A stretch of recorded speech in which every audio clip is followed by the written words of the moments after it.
Actually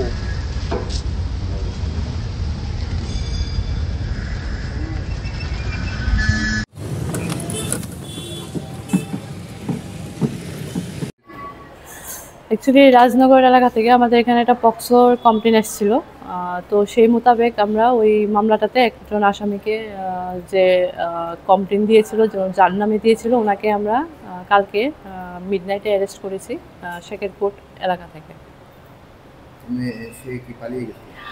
ঘটনার পর সে পলাতক ছিল। পরবর্তী সময়ে আমরা আমতলী থানার সহযোগিতা এবং আমাদের এসপি স্যার, আমাদের এডিশনাল স্যার এবং এসডিপো স্যারের গাইডেন্সে আমরা তাকে অ্যারেস্ট করতে সক্ষম হয়েছি। ইনভেস্টিগেশন চলছে। মেয়েটি এখনও হসপিটালে অ্যাডমিট আছে, জিবি হসপিটালে। তো চলছে, আমরা এফএসএল টিম নিয়ে ভিজিট করেছি ওইখানে এবং ইনভেস্টিগেশন চলছে। হ্যাঁ, আজকে কোর্টে পাঠানো হবে।